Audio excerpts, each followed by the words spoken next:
What's up, listeners? Welcome to another episode of the show. I am your host with the most, Chris Talks. Hope that you are having a good day because I am definitely having a good day. All right, thank you. Say what's up to Silent Ed. What's up, Silent Ed? How are you doing? All right, so let's get into this story. This is our top story for this episode, which is the mom of two fought with husband about drinking before plunging from the roof of their building. Before plunging from the roof of their building? Wait, what? Bruh. Wow. All right. Let's let Sarah AI take over and play this story. And I do what I do. I'm gonna give you my view and my opinion. All right. Ed, hit that. The woman who plunged from a luxury Upper East Side apartment building Thursday had a blowout fight with her spouse just moments before she took the fatal leap. According to sources, but the devastated husband said he wasn't even home. Alina Page, 35, jumped from the roof on the 36th story of the Brittany after her spouse confronted her about her drinking habits. Law enforcement sources told the Post. Her husband, Brian Page, said he wasn't there when the tragedy unfolded but declined to answer questions about whether there was a fight. She was the love of my life. My soulmate, the heartbroken husband told the Post. I am devastated. The mother of two was found with injuries consistent with a fall on the corner of York Avenue and East 92nd Street around 6:45 p.m. Page was rushed to the New York Presbyterian, while Cornell in critical condition, but later succumbed to her injuries. She lived in the Ritzy building, which runs a private shuttle to the subway every 30 minutes, with her big family. Multiple sources confirmed. Page, originally from Russia, frequently posted images to Facebook of herself smiling ear to ear with her two young children. She and her husband were just 11 days short of celebrating their 16th wedding anniversary. Police haven't officially labeled Page's plunge as a suicide, but residents told the Post that the building has extraordinary safety measures in place to prevent an accidental fall. The railing is really tall, I would say at least 4 feet. One renter said about the roof. The windows don't open. They crack. All of them have child safety. I have small cats so they wouldn't be able to fit through. So she wouldn't. I'm just glad I didn't see it. It's a very family-friendly building. Wow. That's crazy. Thanks for changing the beat. Wow. Oh, wow, that is. Wow, that man, that is like, yo, Bruh. that's crazy. All right,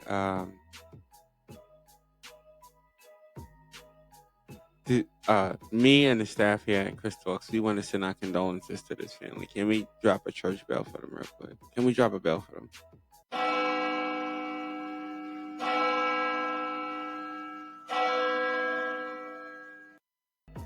Yeah, I like that. That was really nice. I like that one. That's our new RIP bell for people who have been lost in some of the stories that we report. Yeah, it's a real sad one. All right, let me get out my view real quick. Thanks, sound guy. All right, so I don't know too much to say on this because what is apparent to me is that this lady possibly because she was drunk could have possibly fell off the terrace, possibly, because what it sounds like is there was some type of argument or some type of altercation, and this woman, the man apparently left. So he left the situation, and this woman, I guess she continued to drink. I guess that's what it was. She continued to drink, and she ended up falling off the sledge. Now, the question is this. That's just my theory. That's just my theory. There could have been some type of foul play here. We don't know if there was any foul play here. You know what I mean? But it just seemed kind of bugged out. And then the lady's talking about the windows. The woman wasn't thrown out no window. It seems that she fell off their balcony or terrace. So what does the window have to do with it? According to them, the roof. I don't think it was the roof. The roof. I think it was probably one of their top floor apartments or something like that with a balcony or something like that. I think that's probably the situation because I don't know anybody who has. They could have had a roof apartment, but I don't know anybody that's living in such a fancy neighborhood or building that would have like a roof apartment because then that's like what's the word I'm looking for here? That's like one of them penthouse suites or something like that. That like I mean, in a building. Bruh. Yeah, that's what I'm saying. It would be like a penthouse suite. Am I saying it wrong? I don't know. Only person I know to have something on the roof, but it wasn't an apartment, like like a regular apartment. That was like, what, Mike Tyson? Yeah, wait, yeah, when he was doing his bird thing. That's about it. I don't know anybody else who has a rooftop apartment. Maybe she went up to the roof and then that happened. Or maybe this argument could have taken place on the roof. And if that happens, you have to wonder where were the kids if they were there and who was watching them. That would be that question. But, I mean, they didn't mention it, but still. Now, they do say, the male does state that he was not present during the time of this incident, which means this lady could have gotten drunk. And I'm gonna just, I threw out a couple of theories there, but I'm gonna give you probably the main theory is that this woman probably got drunk and went out on the roof. That's what I'm thinking. Because I'm thinking probably looking at the building and how many floors it has on it, I'm thinking they had their probably one of the top apartments because this is a really tall building, and they probably had one of the top apartments, and you know, you know, it could have happened. It could have, or maybe they were arguing on the roof of the building to not argue in front of the kids. Now, some couples happen to do this. Now, what I think the male did in this situation, which was good, and I'll give it to him,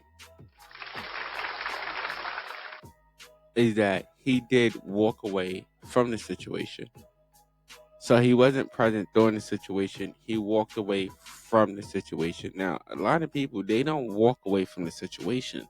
They will continue the situation on and on and on until it actually gets really violent. So, thumbs up to him for walking away from the situation itself.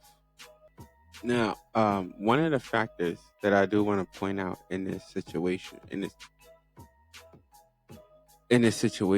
that they stated that one of the witnesses did state that the I think the railing was it the I'm right, the railing was about 4 feet tall. So my question is this: what they don't state in this is how tall was this woman? Okay, and what they don't state, and this is in other reports, is the level of alcohol that she consumed. Now, this is one of those non-melanin couples, okay? So, I'm a, I'm assuming it was a bunch of wine. That's what I'm assuming. That's I'm not trying to no stereotype. No stereotyping. I'm not stereotyping. Ed says I'm stereotyping. I'm not stereotyping because they're non-melanin people. What I'm stating is this: is that she was probably drinking wine or champagne or something like that, just because of the area that they live in, and then they're non-melanin people. I mean, they're not no poor people, so they're not rushing to drink no alcohol. It could have been some clear liquor. We don't know.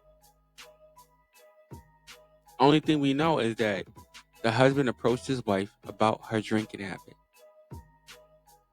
That's what he did. And just to add something on to that,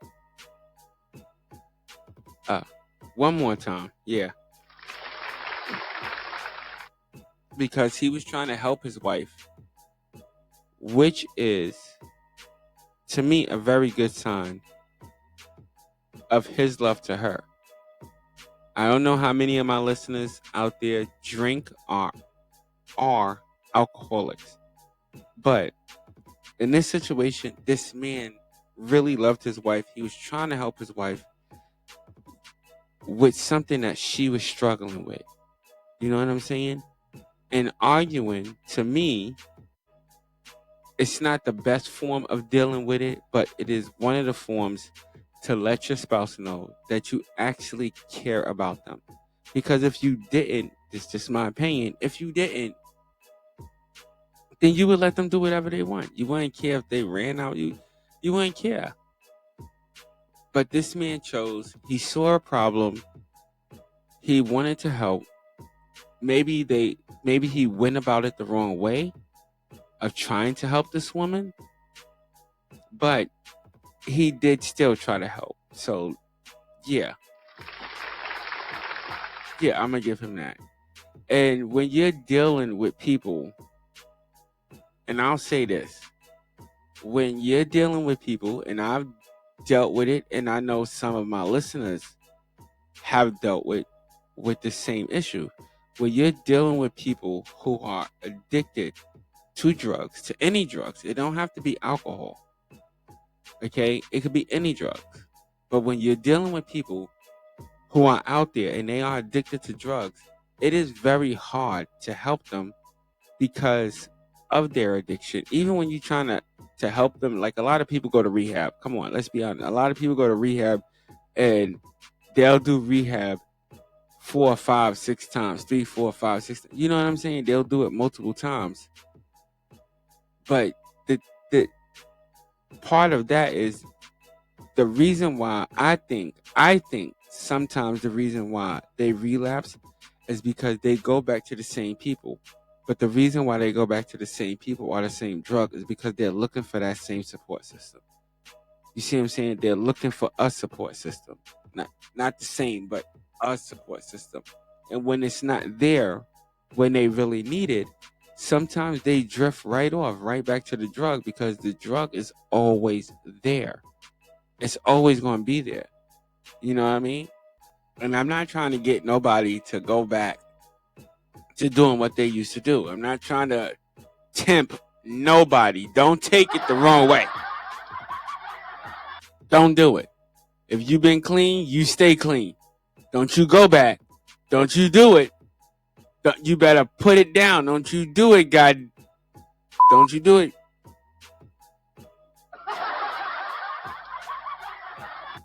But I'm just trying to make a point. Sometimes when people are addicted to certain things, they know that their addictions are there more than the people that they need to support them. But the people that support them, and let's give them one, the real supporters, 100 to you. I give you 100 because it takes hard. It takes a lot of work and it's hard to support somebody through something that they're going through. And a lot of people who use drugs deal with a lot of mental issues. Because Like, let's be real. Let's be honest. When you do drugs, to those who listen to my show, and you know it, you know it, you know it, you know it, you know it. You do drugs to escape reality. This is the point of smoking marijuana, doing dope, drinking, whatever you do, crack, blah, blah, blah. All of this is to escape a reality that you cannot deal with, that you cannot face. But, two-headed coin here, y'all know what I mean? But the reality is this, all right? Message. Shut up. The reality is this. To anybody that's out there using, think of this. There was a point in time that you didn't use a drug at all. And your life was good. Not perfect, but probably good. You can go back to living that same type of sober life to where you were able to mentally deal with things. Maybe somebody didn't teach you how to deal with things, and maybe that's what you need to learn as to how to deal with certain situations when they come to you. But there's always a way. How they say, if there's a will, there's a way. So as long as as long as you have the will to change your life, go out there and go back to being that sober person that you was when you was, then in your situations now, just maybe, in your situations now, with that sober mind, you might be able to deal with it better. Yeah, I'm just saying. Message. I'm just saying. And that's my view. I think I'm good. That's my view. In my opinion. No. There's one more thing that I wanted to point out in this situation. And the thing I wanted to point out is this. Oh, I already okay, yeah, I already talked about that. Sorry about that, guys. All right, I already covered that part. Okay, thank you. Yeah, but there's also another point that I would like to cover as well, if you don't mind, is that one, two kids have lost their mother, and two, a man has just became a single father because he decided to confront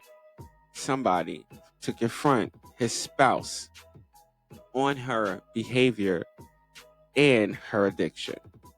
So in my book, this is sort of a sad story, but at the same time, it does have a happy ending because to me, unless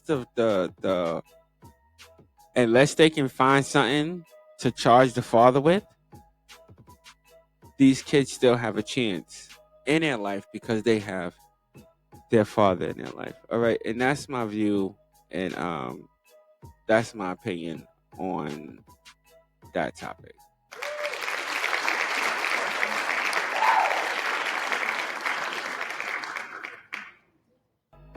Yeah, and I really